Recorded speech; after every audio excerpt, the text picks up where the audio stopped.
মনে করো তোমার একজন ফ্রেন্ড আছে যার ব্ল্যাক কালার খুব পছন্দের, তার কাছে সবকিছুই ব্ল্যাক, বাড়ির ইন্টেরিয়ার, কার, ড্রেস সব।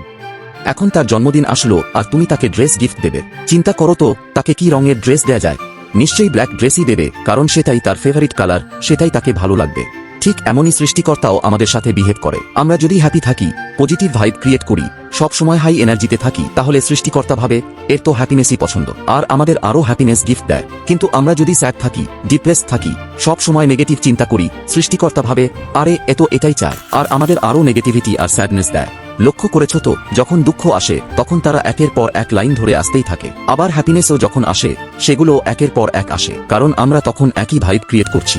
জীবনে যা কিছু ঘটে তা তোমার চিন্তা এবং শক্তির প্রতিফলন। তাই আসো সৃষ্টিকর্তার জন্য পজিটিভ আর হ্যাপি ভাইব ক্রিয়েট করি, যাতে সেও আমাদের সেটাই গিফট দিতে পারে। তুমি যদি বিশ্বাস করো তুমি পারবে, কারণ বিশ্বাসী সম্ভাবনার দরজা খোলে। তাই হ্যাপি থাকো, পজিটিভ থাকো, আর মনে রেখো জীবন তোমাকে যা দেয় তা তোমার চিন্তারই প্রতিচ্ছবি। আর হ্যাঁ, আমি তোমার কাছে একটু ভালোবাসা চাই, তাই ভিডিওতে একটা লাইক দিয়ে সাবস্ক্রাইবটা করে নিও।